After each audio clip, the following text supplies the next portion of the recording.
You're tuned into RBLR, the home of Tampa Bay's RBLR Sports. Point wants it, gets it. He toe drag, shoots, scores! Oh, unbelievable! Right at point, wins the game in overtime. An incredible move. 4 seconds left. In front, heavy moment. The Tampa Bay Lightning have won the first Stanley Cup. And the Tampa Bay Lightning have won the Stanley Cup. Welcome into RBLR Lightning here on RBLR Sports. My name is Yurika, and with me tonight is my slap shot deflecting forecheck master, just putting it all on the ice and then snowing your goaltender just to put it in your face. That, of course, would be Chris. What's going on, man? How are you tonight? Man, I don't know if I want to snow the goaltender, man. I feel like that's a little cheap, but it sounds pretty fun to do. I'm good, man. You know, ready to drive the Zamboni around the rink and talk some Lightning hockey, man. Let's do it. Yeah, I keep trying to think. This whole season, I've been trying to think of going one up every time for the introduction for you, man. Yeah. And the playoffs are around the corner, so I got to come up with another big time one. So we'll figure it out. But it's very happy to have you on this week as we are. We're getting to the nitty gritty. This is the final week of regular season games for us in the Discover Central Division of hockey here. But before we get into the games that went in this week and the games that'll be happening next week, let's go through a couple of the headlines. Not a lot in terms of roster moves or guys, because being that it's this close to the playoffs, it's pretty much set in stone. But I think, Chris, you have an update for us on the injury side. Yes, I do. Today was the first practice where Cooch and Stamkos were both on the ice. Cooch has been cleared for contact, which is good. Cooper did say, though, that it looks like, we know Cooch is going to be out till playoffs. He said the possibility of Stamkos coming back isn't likely, but he said we might see him one game in the Final Four. So I would probably take that as maybe, depending on how close we are as far as seeding goes, maybe to see, that Florida series, if Stamkos is healthy and can play, maybe Cooper puts him in just to increase our chances of if we are battling for that spot. Other than that, he's probably going to sit out till playoffs, I would think, since we already clinched, unless it comes down to that battle for a higher seed.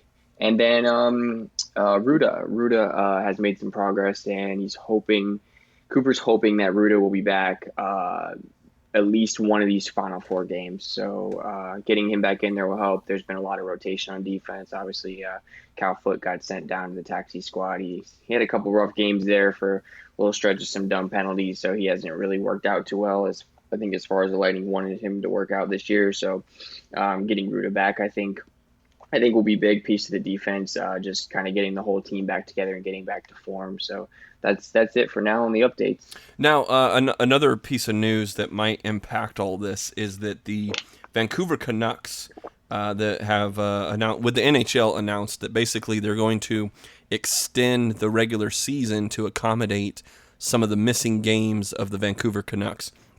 Now, while they're sorting out that table up in the Canadian division, how does that May 19th postponement, how do you see that impacting all of these, the timetables for these injuries?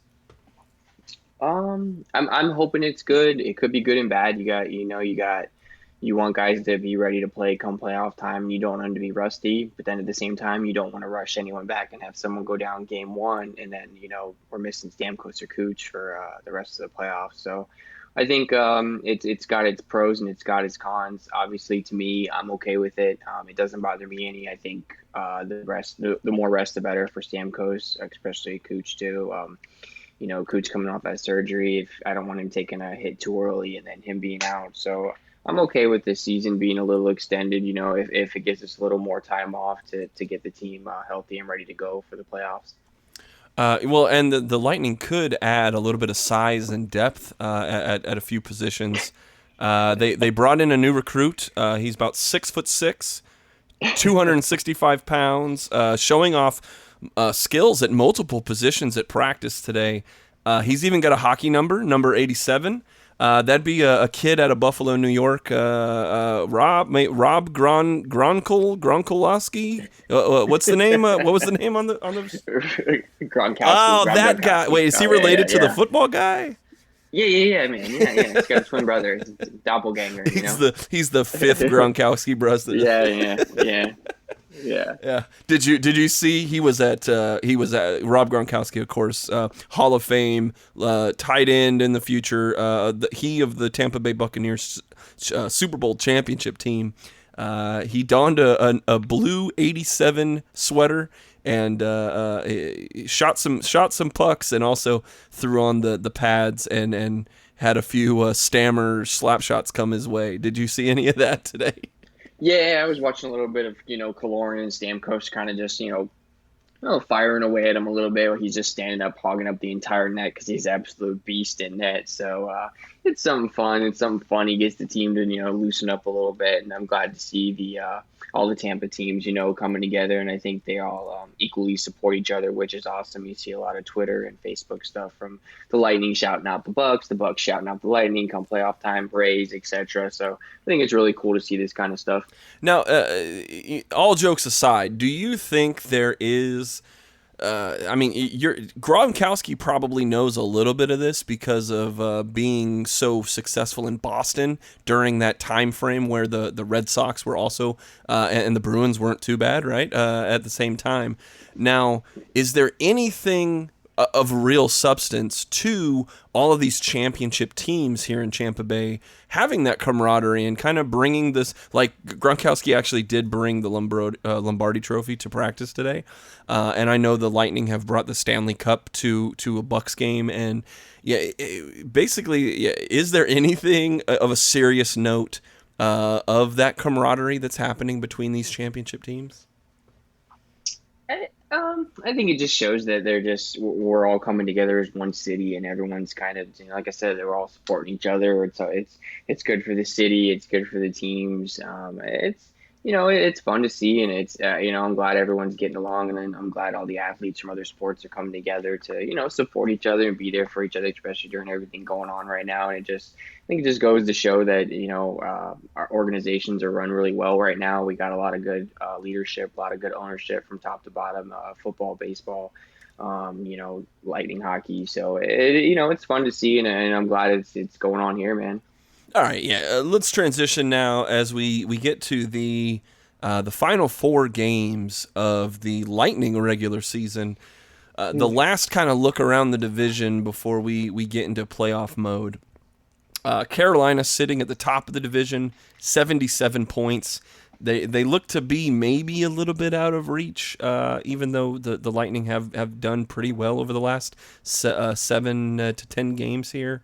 Florida is still in second. They are 75 points, which is 2 points better than our Bolts.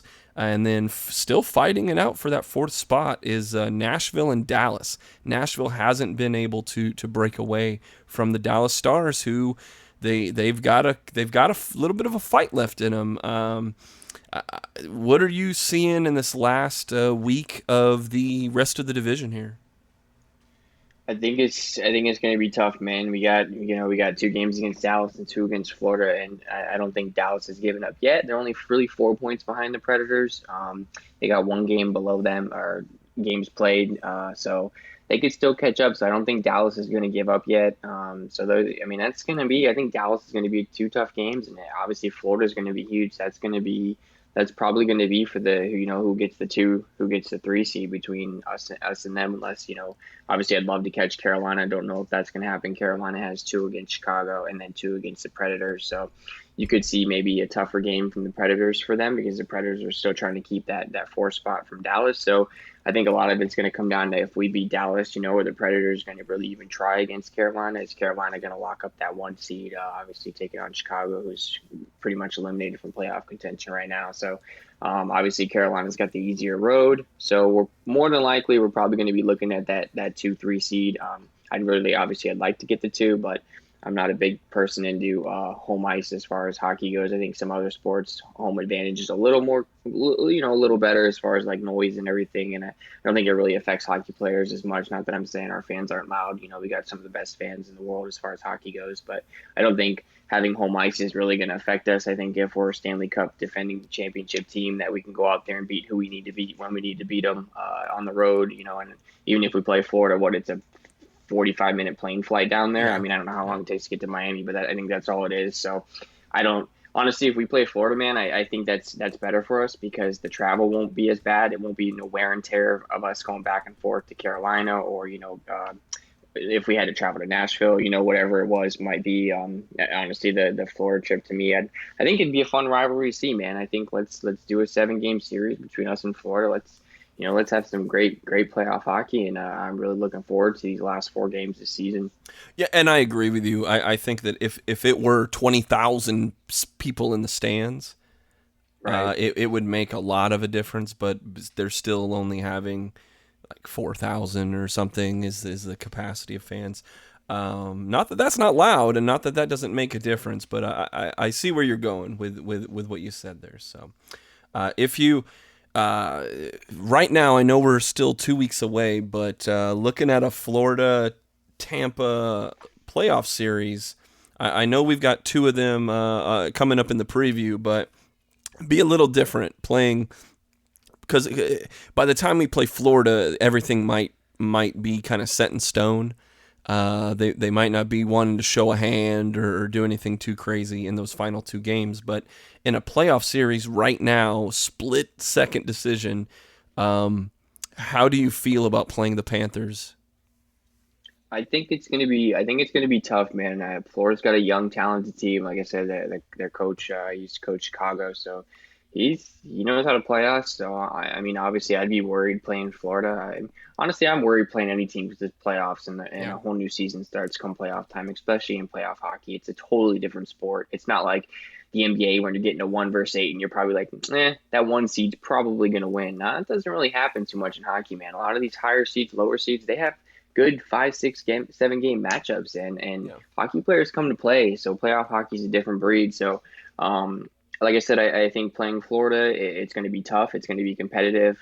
The traveling would be great. Like I said, there'd be no wear and tear as far as lack of sleep, and we're having to worry about traveling far and long plane flights and yada, yada, yada with all that. But I think it would be a very competitive matchup. I think it would, as far as right now, I could see it going 6, maybe 7 games, depending on if that is who we do end up playing, because I think they're a good, young, talented team this year. So definitely going to be a really good matchup if that's what it comes down to. So we can be looking forward to some good playoff hockey here coming up.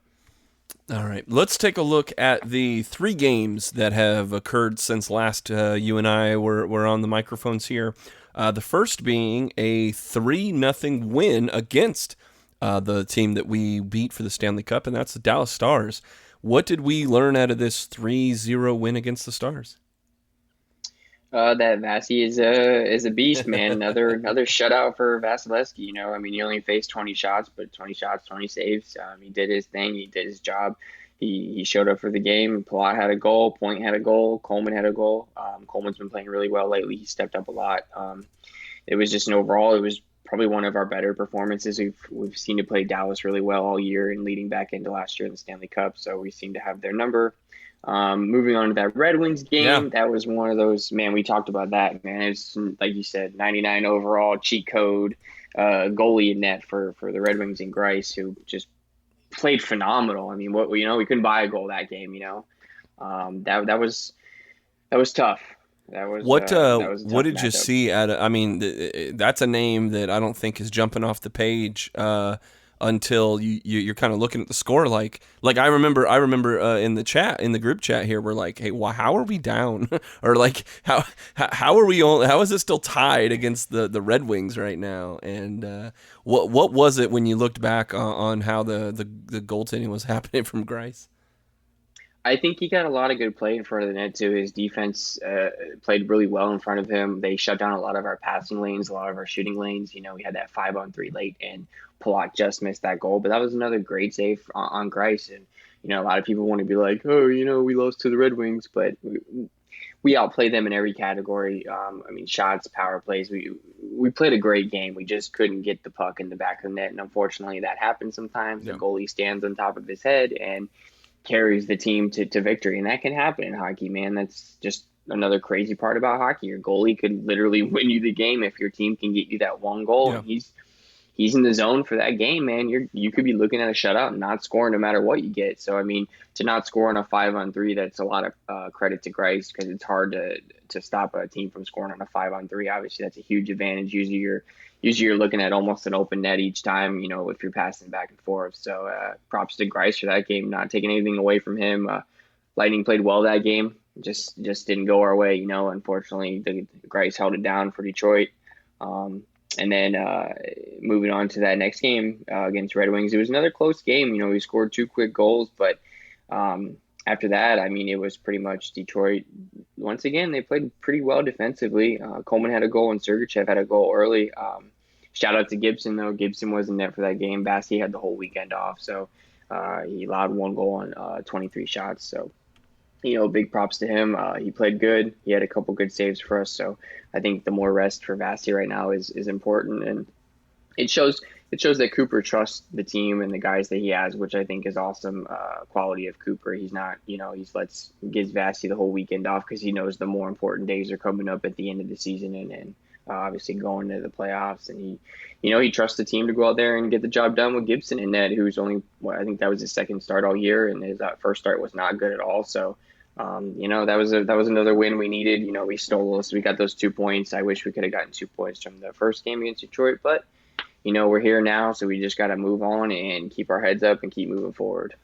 Now, as we're getting down, are there other than Vasilevsky getting some time? Do you think there's changes in the lineup that Cooper's making to kind of maybe get some guys like Goodrow and Cirelli and ABB and things like that who are still getting 15 to 20 shifts a game? Do you think there's a little bit of that going on as we maybe have solidified our third spot in the playoffs? I don't know if so much moving lines. The lines have seemed to pretty much stay consistent ever since Colton got added on there. He's kind of gelled with that fourth line, so there really hasn't been too much moving around. Okay. I think from what I saw from the team was having those 2 games off in between after that Chicago series. I think it just showed that they needed some rest, man, honestly. I think they came out skating a lot better, playing a lot better. This schedule's been brutal on everybody, especially the Lightning, who, like I said, we've played a longer season than anybody going back into last year. So I think rest right now is really important for these guys mentally, physically. So I think they've gotten a lot of rest lately. They kind of haven't, run into these back-to-back games as much. Obviously, just Detroit this weekend, but we finally got some time off last week in between those. So I think having rest is important right now, man, especially in this weird shortened season with all these back-to-backs. People got to realize these guys are human too. They're professional athletes, but they're human. They get tired like we do. So I'm sure they got a lot going on mentally in their heads. So overall, I think the team's just, like I said, the lines are starting to play together more and more. Savard's settling in very nicely back on the D line. So it took him a couple games to get going, but he's had some really big key plays in the couple games I've watched him play in. So I think just right now, I think the team's just settling down and, getting everything going. As far as that goes, though, the one thing I do kind of worry about is who's going to be the one to be sitting down when Cooch and Stamkos come back, because obviously Colton's played great, man. Guy's been phenomenal in that fourth line. So it's, I'm assuming ABB is going to be coming out and not taking anything away from him, but he's played really well too in Stamkos and Kucherov's absence. So I think it's going to be interesting to see what Cooper decides to do here at the end of the season and has to ride the pine, I should say, for the playoffs and watch Stamkos and Cooch come in. So it'll be interesting to see who has to sit down for sure. Yeah, unfortunately, it might be those young guys, just because as you're looking for experience, and you know that they're a healthy body. That if some guy goes down, because everyone's kind of on that thin line between hurt and injured, you at least know if you're Coach Cooper that you've got some young, ready to go guys. That have had plenty of time to play this year. Correct. So it's nice, Yeah. Not their first game, so. Yeah, well, and I was going to ask you too. I don't know if there's any difference in the rules about calling people up during the, is there a guy in Syracuse that they've been sitting on that might make a debut during the playoffs? Sometimes you do see that in the NHL. I have not followed enough about Syracuse, but. Does there happen to be a guy or two that you've been keeping an eye on down there? I think it was just ABB, and obviously he's up now, Yeah. so I think it was just waiting on him to come up because he played phenomenal there and had, I think 30-something goals last year. I think it was he had down there. Yeah. Something like that where he was just scoring left and right. I don't get to see too many crunch games, so I try to follow them as much as I can, social media wise, and see what's going on with them, but. I don't see anybody coming. Like I said, ABB's already here, which is good. He's got some experience. Colton's got some experience. So, and honestly, Colton's been the surprise for me. So I hate to see him get to sit down because I think him on that fourth line with Joseph and Maroon, I think they've been one of the best lines this past month, at least. I mean, the way they've been playing. So it's definitely some tough decisions for Cooper to make. But I think the young guys will realize their role and let Kucherov and Stamkos do their thing, Yeah, and you brought up a good point at the very beginning of this season, and that's just that, we're returning everyone and we're deep. It's just depth, and the question marks were the young guys. When were we going to see guys like Cal Foote, who he's another name that's kind of out there, but unfortunately with COVID, and fortunately but unfortunately with the taxi squad, we've seen a lot of these young guys actually get time on the ice. So silver linings and all that. I think I see where you're coming from with that. So let's take a look. Who were your 3 stars for the week for the Lightning? Okay, so not much scoring these games, so not Sure. too many standouts as far as goals go. But I did give my third star. I'm going to go backwards this week, so I give my third star to Coleman. He had 2 goals and an assist. He's played really well over the past 5 games, 5 goals, I think, in his past 6 games, I believe it is. So he's played really well. He stepped up a lot. My number 2 star goes to Gibson, man. Okay. 22 saves on 23 shots, man. He played really well against Detroit, and I know it's it's Detroit, but Gibson hasn't played much, man, so you got to give it to him when he's out there. Give him his props when it's due. He had some big saves that game. But like I said, we didn't play our best in the second and the third, but Gibson held it down, did his thing, and we got the win. And then my first star, I should say, is going to Bassey just for that shutout against Dallas. Anytime a goalie gets a shutout, it's hard for me not to put him on the star list. So, he only had 20 saves, but Bassey being Bassey, shutout's a shutout. So those would be my 3 stars for the week. All right. And, it's got to be hard for a guy like Gibson, too. Like McElhinney hasn't gotten a lot of ice time to begin with, let alone being the third guy on the totem pole.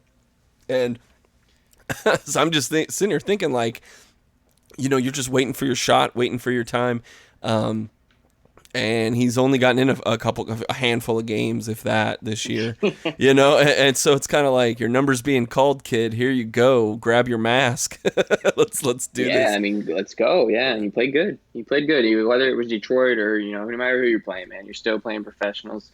It's still the National Hockey League, so you still got to go in there and play like a pro. And only allowing that 1 goal with a couple big saves it's good for him, man. It's confidence. Now, I know that it's difficult because we're all waiting for the real important games to happen, and they're right around the corner, and there's, it doesn't seem like, while Carolina's not completely technically out of reach, it's very unlikely that things happen. So what with all that said, I do know that it is hard to you're kind of in no man's land between the end of the season and getting ready for the beginning of the real second season here. But what are you looking for in the 4 games that are going to happen between now and the next time we talk? Just looking for anything that needs to be fixed going into the playoffs. Taking a lot of penalties. I kind of want to see these last 4 games. I kind of want to see us smarten up as far as taking dumb penalties and smart penalties. There is a difference. Sometimes you have to take a penalty to stop a breakaway or stop a guy from streaking down the ice. So I'm fine with that. Dumb penalties when we're up 2-0, 3-0, that stuff's got to go. It's that time, man. It's time for these dumb penalties to go away. It's time to play smart hockey, play our style of hockey, and obviously we know our style can be successful. So that's probably the most important thing to me. We got 2 games against the Stars, and then those final 2 games against Florida, man. We talked about it before. Like I said, it's going to come down to this last week. It really is, to see where we're seated. We can get a total of 8 points and finish the season at 81. So we could still pass Carolina. It's not out of there yet, but it's going to be tough with Carolina playing 2 against Chicago. And then hopefully Nashville puts up a good fight against them, or maybe Carolina falls asleep against Chicago and Chicago can steal one, which would be great. But we have to do what we got to do, which is win. Obviously, I'd love to win all 4. Is that going to happen? Sure, it could. It's going to be tough, though. Those Florida matchups are going to be tough, and it's kind of funny because playing Florida our last 2 games of the season and then take a little time off, and then boom, we're right back to playing Florida in the playoffs. So that's definitely something unique as far as the division alignment goes this year with that. So that'll be something to it might kind of feel like a playoff game, these last 2 games against Florida, honestly, especially fighting for that 2 and 3 seed. So it's definitely interesting. It's definitely something to look at as far as, playing Carolina or playing Florida the last games of the season and then going right up against them come playoff time. So Yeah. You're almost looking at like a 9-game series, possibly. Oh, no. Obviously best of 7, but if we play, them twice and then go into a 7-game series against them, it could be a lot of games against Florida, and that could really cause a lot of matchups and a lot of issues and a lot of, tape watching and seeing who's doing what and who's going to make the chess move, as they say, Well, that's what I'm thinking. I'm thinking maybe you just throw Gibson in net. You just say, we're going to give all these guys that are at the bottom of the bench, we're going to give them all the time on the ice, and we're not going to beat up our stars, and we know we're going to play you in a 7-game series. It's kind of like a week 17 in the NFL. Could be. Could be, yeah. You start. But if we're fighting for that 1 seed too, though, you got to remember, if we're trying to get that 1 seed, then that seed's definitely got to be in net if we have a shot at that 1. Yeah. I think we got to go for it for sure, because obviously I'd love to have a 1. Like I said, the home ice isn't a huge deal this year, but I'd still love to have a 1 seed. Obviously, I'd like to have the home games here if it does come down to a game 7 or vice versa, whatever. So I think if we are come down to those last couple games, and we do have a shot at passing Carolina, I think you'll see some good fight from us. And like I said, you might even see Stamkos possibly make a return. All right. I mean, it's just. It does feel weird being in between everything we've been working towards, right? Working hard to get in the playoffs. Now you're in the playoffs for sure. Now you just don't know who you're going to play, but it's also kind of penciled in who you're going to play. It's just it's awkward. It's, I guess, the word I want to use is this is awkward, but this could be some really good playoffs, though, man. Oh, these teams have played each other all year long. Without a doubt. And now we're going to play them again come playoffs, come a 7-game series. So you're going to be looking at some chippy series and definitely some big hits and some rivalries renewed for sure. Without a doubt. When we said that in the beginning of the year, and then it kind of got old saying it over and over and over, but it was the truth. It really was the truth of the season here. And even when you look back on the season and you say, as good as the Lightning did, and they're in 3rd, but you're talking, okay, but that means that one little loss we had in March, that one little loss that we had against Carolina a couple weeks ago, like all those, they've added up to us being in 3rd versus 1st. It really did come down to all the little, every point, every point in the bucket is important. So, Chris, any final thoughts for us about last week or the week that we're about to see for the Lightning? I think just get ready, Lightning fans. Get ready. This is going to be some fun, intense hockey these last 4 games, and then obviously rolling into the playoffs. So just like I said, it's going to be a bumpy ride. Everyone buckle up. We're heading in the right direction. Don't stress out if we don't get that 2 seed. We're still championship caliber team, no matter if we're sitting at 3 or 4. So we know we got the talent, we got the players, we got the right coach. Everyone just sit back, relax, and enjoy some Lightning hockey. Couldn't have said it better myself, man. Well, the one thing we could ask of you as we gear up for this playoffs is do your part. The little thing you could do to help us. It might only take a second for you, but it means a lot to us here at RBLR. And that's if you're on social media, if you're on Twitter, Facebook, Instagram, we are at RBLR Sports on all forms of social media. Give us that like. Follow us. We're posting score updates for all the games. We have top-notch content for the Rowdies we just launched a couple weeks ago. Their season is in full swing. They have very, very high expectations coming off their Eastern Conference Championship win. The Buccaneers just had the NFL draft. Our guys Mikey and Musab, man, they had a wonderful preview of the draft, and tomorrow night we'll be doing the recap of what Jason Light and the Bucks were doing. So all that and more, all of that, it could be at your fingertips if you just follow us on social media. And also, remember to like and subscribe us wherever you're listening to us right now. There's a link if you're on Spotify, Stitcher, Pocket Casts, Apple Podcasts, Google Podcasts, you name it, whatever platform you're on. There's a little subscribe button, and that helps us out immensely. The other thing, give us a review. People have been giving us 5-star reviews. I feel that we try to give you 5-star quality content every week, and if you feel the same way, give us that little 5-star review. So it helps us out. The algorithms are real, guys. All those little clicks and things that you do help other people come in contact with everything that we're doing here. So that's my long-winded begging session, but it's true. It all helps out, and so we thank you again for taking time out of your day, taking your 30 minutes out of your lunch or your commute or wherever you're listening to us. We appreciate it.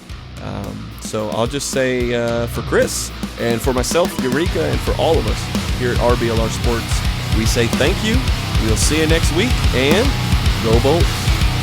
Go Bolts.